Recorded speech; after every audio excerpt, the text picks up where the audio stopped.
Assalamualaikum warahmatullahi wabarakatuh. Selamat pagi anak-anakku semuanya kelas 9 A, B, C, dan D. Senang sekali Ibu bertemu dengan kalian walaupun jarak jauh ya. Mudah-mudahan kalian semuanya masih selalu dalam keadaan sehat walafiat, tetap berada di rumah. Anak-anakku semuanya, untuk pertemuan ke-9 ini sengaja Ibu berikan materi tentang dampak pacaran di kalangan remaja.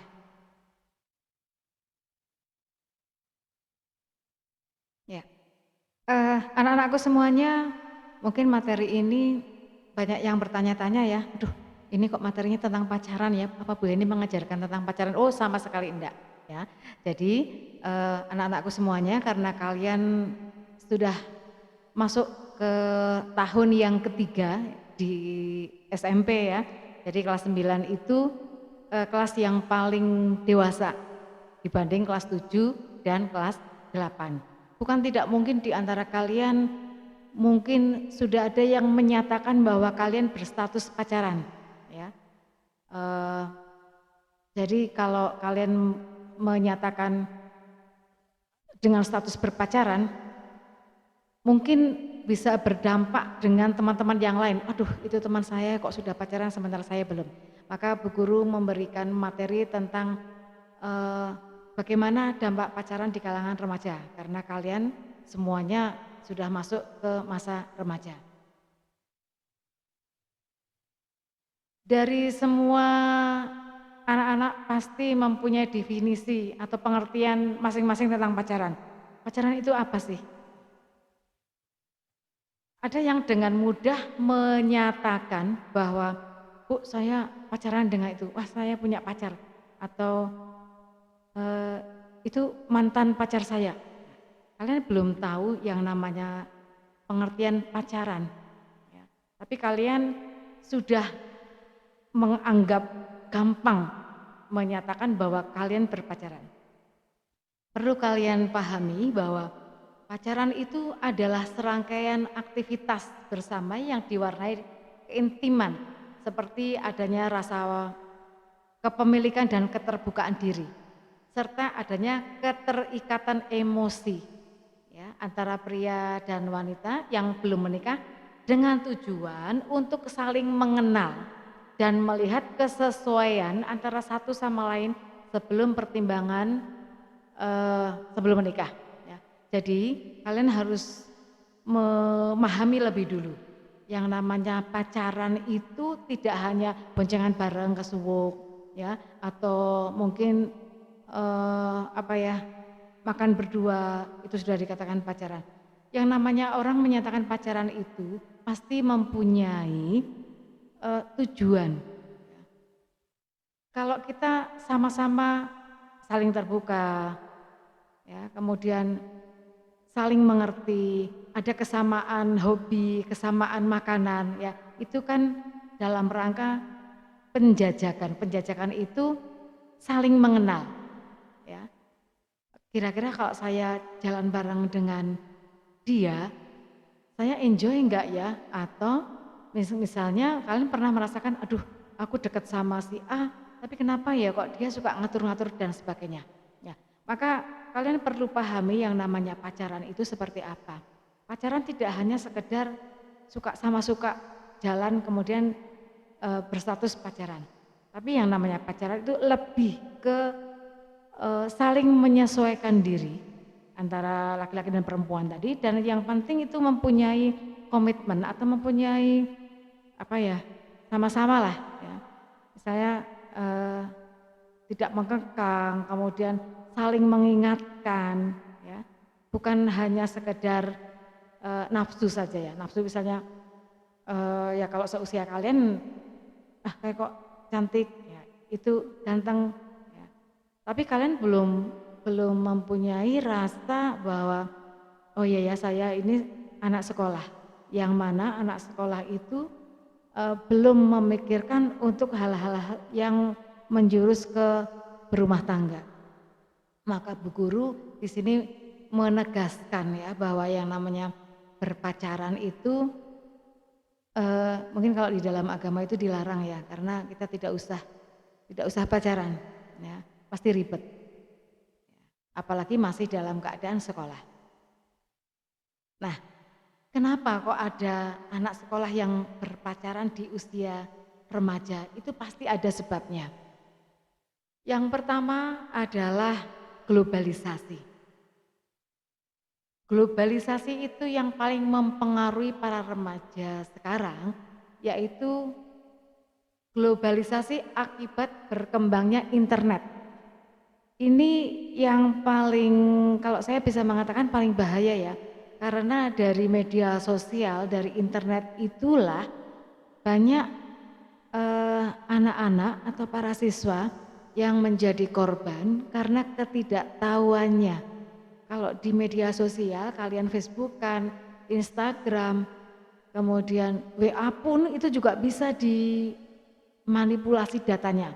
Contoh, kalian yang suka apa upload foto, kemudian yang biar kelihatan cantik banget atau ganteng banget menggunakan face up ya, kemudian diupload, kemudian ada yang mengajak berkenalan, ya itu kan datanya tidak benar, ya sekarang ini bisa saja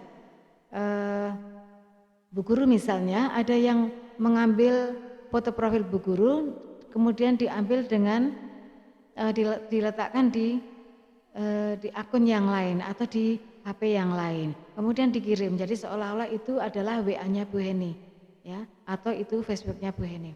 Ini yang menyebabkan para remaja itu terpengaruh, ya, sehingga di sini gampang untuk berkenalan, apalagi terus ngajak pacaran sampai kemudian melakukan hal-hal yang tidak diinginkan, ya akhirnya akan terjadi pernikahan dini.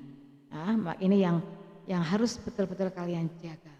Maka globalisasi ini sangat penting sehingga kalian harus bisa membentengi diri untuk tidak terlalu gampang menyatakan atau memajang ataupun berkomentar di media sosial.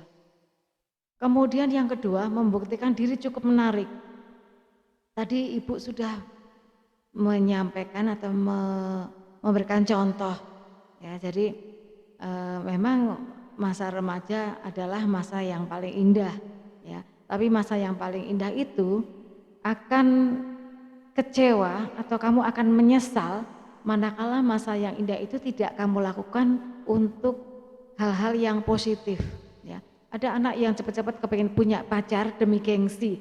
Wah, masa sih saya nggak bisa punya pacar, ya? Atau mungkin koleksi ini pacarku banyak sekali, ya.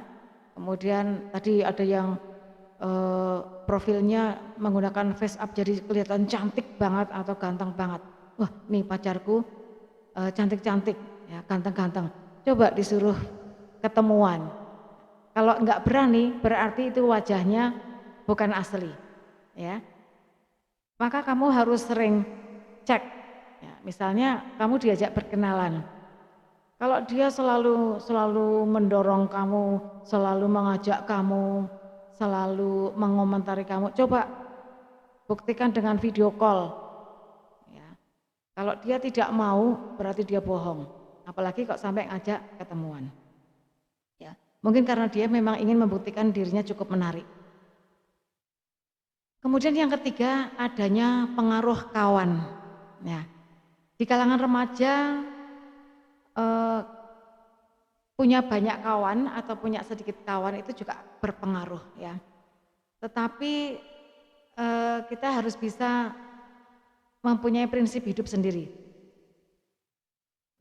Tidak apa-apa mempunyai teman yang sedikit, tetapi teman itu sangat mendukung prestasi belajar kamu atau tidak merecokin hidup kamu, ya. Lebih baik punya teman yang sedikit tetapi baik daripada mempunyai teman yang banyak tetapi semuanya mempengaruhi kamu untuk berbuat yang tidak baik, ya. Maka kita harus bisa mengendalikan, karena kalau tidak dikendalikan pergaulan itu akan menimbulkan kekecewaan, ya. Sebab kawan dari kalangan tertentu pasti juga mempunyai gaya hidup tertentu pula seperti halnya berpacaran. Misalnya pacar kamu sukanya nonton, sukanya touring, sukanya bajunya bagus-bagus, sukanya makan yang enak.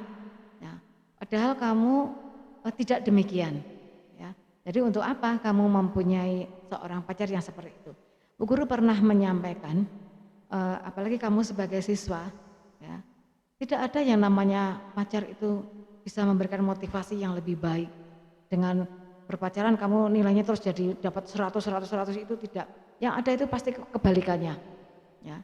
Ada anak yang dulunya juara, ketika sudah mempunyai pacar, saya tidak melihat dia lebih baik. Yang ada penurunan prestasi. Maka tolong kalian lebih hati-hati untuk menyatakan bahwa kamu itu punya pacar. Ya. Kemudian ada dampak pacaran di usia remaja. Bu Guru tidak akan menyampaikan dampak positif karena memang tidak ada dampak positif. Ya, yang ada nantinya adalah dampak negatif. Nah, sekarang yang Ibu sampaikan adalah dampak pacaran itu sendiri. Memang dampak pacaran itu ada yang bisa membuat prestasi sekolah bisa meningkat atau menurun, tapi yang Ibu lihat jarang bahkan mungkin mungkin tidak ada ya yang prestasinya langsung melejit menjadi juara umum, enggak ya, yang ada menurun. Jadi dampak itu kan bisa dampak meningkat atau menurun, terutama di prestasi ya. Oke lah, mungkin ada yang prestasinya lebih baik tetapi pasti hanya di satu sisi, karena tidak mungkin kalian bisa memikirkan mata pelajaran disambi-sambi memikirkan pacar kamu ya. Otomatis kamu belajarnya pun juga pasti akan berkurang ya, baik itu waktu ataupun fokusnya ya. Kamu belajar, untuk fokus belajar mungkin 15 menit, yang 20 menit ke atas kamu sudah mulai fokus ke pacar kamu. Kemudian di dalam hubungan pacaran pasti ada suatu permasalahan yang dapat membuat pasangan tersebut bertengkar. Ini yang Ibu alami dengan para siswa. Ya, ada anak di sekolah itu pingsan. Ketika saya tanya kenapa, diputus pacarnya, walah. Jadi ketika kamu menyatakan punya pacar, siap-siaplah bahwa kamu pasti akan menjumpai permasalahan. Sekecil apapun kamu punya masalah, pasti akan mengganggu konsentrasi belajar kamu. Apalagi ketika kamu bermasalah dengan pacar kamu. Ya. Jadi ketika kamu punya pacar, siap-siap kamu mempunyai masalah. Kemudian yang ketiga, pergaulan sosial. Ada dampaknya juga. Ya. Pergaulan bisa tambah meluas, tapi bisa juga menyempit. Ya. Bertambah luas jika pola interaksi dalam peran hanya berkegiatan berdua, tetapi banyak melibatkan interaksi dengan orang lainnya. Ya. Itu kalau misalnya kamu boleh berteman dengan siapapun, dengan keluarga juga oke, tidak dibatasi oleh pacar kamu. Tapi akan menyempit jika pacar kamu itu membatasi pergaulan kamu dengan yang lain. Ya. Jadi pasti ada hubungannya dengan permasalahan tadi. Setelah punya pacar, si A itu tidak pernah belajar kelompok lagi dengan saya. Atau setelah punya pacar, dia selalu menyendiri. Tidak mau, biasanya suka nyanyi-nyanyi, biasanya suka bermain bersama, itu tidak mau. Ya, berarti kan pergaulannya bisa meluas, bisa menyempit. Yang selanjutnya dampak negatif pacaran bagi remaja. Tadi Ibu sudah menyampaikan bahwa tidak ada dampak yang positif. Adanya kalau pacaran itu dampak yang negatif. Yang pertama, remaja mudah terjerumus ke perzinaan. Dari penelitian yang dilakukan oleh seluruh lembaga swadaya masyarakat, ditemukan banyak karena ketidaktahuannya sehingga ada beberapa siswa yang KTD, mengalami kehamilan yang tidak dikehendaki. Dan banyak yang melakukan aborsi karena mereka pacaran kelewat batas.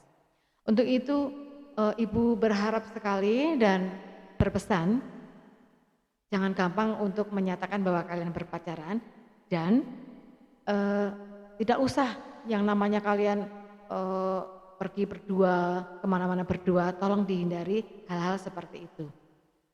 Kalau kalian mau belajar pengetahuan tentang bagaimana bersahabat yang baik, lah itu lebih baik lagi. Ya, tetapi untuk hal-hal yang berpacaran sifatnya hanya senang-senang saja berdua, tolong dihindari. Yang kedua, menipisnya iman.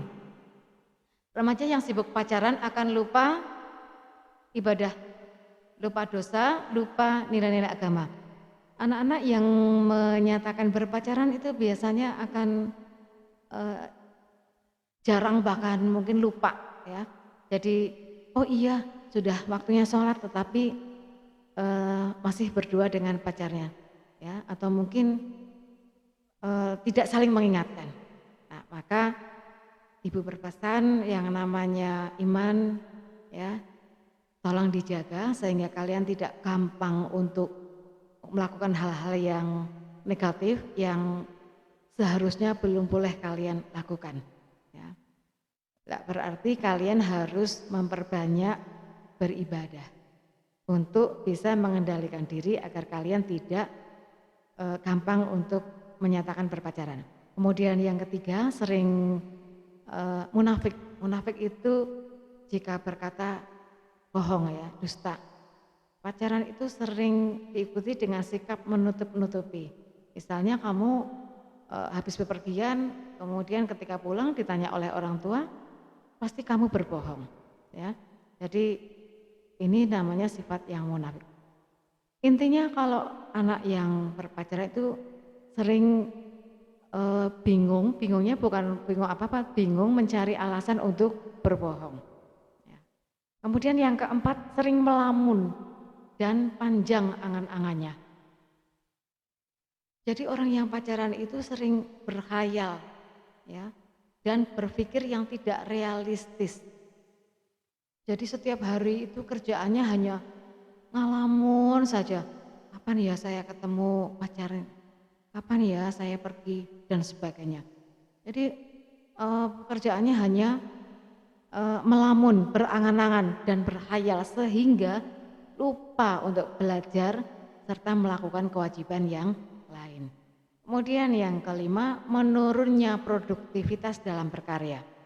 Pacaran itu biasanya disibukkan dengan acara berdua-duaan, jalan berdua, makan berdua. Kemudian belum lagi jika ada masalah. Ya, intinya yang namanya pacaran itu menyita waktu, tenaga, biaya, ya, dan itu akan membuat malas siswa itu untuk berkarya, termasuk belajar. Ya, ini yang menyebabkan prestasi kalian menurun. Maka kalau ada anak yang untuk semangat belajar Bu, itu tidak benar. Adanya kalau orang punya pacar itu pasti ada waktu, tenaga, energi tadi ya, kemudian biaya. Karena apa? Dia harus punya kuota, punya pulsa untuk selalu berhubungan dengan pacarnya. Sementara untuk belajar malas, jadi malas. Ya. Maunya itu tiduran, ya, berangan-angan, bermalas-malasan, menghayal. Ya. Kemudian yang keenam, gaya hidup menjadi boros. Ya, tadi yang Ibu sampaikan, pacaran itu butuh biaya untuk jalan-jalan, makan, nonton, beli pulsa, beli parfum agar kamu terlihat wangi di depan pacar kamu. Ya, maka anak-anakku semuanya, tolong dampak negatif ini kamu pahami. Karena tidak ada dampak positifnya ya, yang ada pasti hanya dampak negatif. Begitu ya anak-anak materi yang Ibu sampaikan untuk minggu ini. Demikian tadi anak-anak materi yang Ibu sampaikan tentang dampak pacaran di kalangan remaja, karena kelas 9 Ibu rasa ada beberapa yang sudah menyatakan diri berpacaran. Namun sekali lagi Ibu berpesan bahwa kalian masih berstatus sebagai siswa, untuk itu raihlah prestasi yang baik sehingga kalian menjadi siswa yang berprestasi. Demikian yang Ibu sampaikan, kurang lebihnya mohon maaf. Tetap berada di rumah dengan jaga kesehatan, tetap memakai masker, jaga jarak, dan cuci tangan dengan sabun. Demikian Ibu akhiri. Assalamualaikum warahmatullahi wabarakatuh. Lelah, simpang-simpang itu maju terus.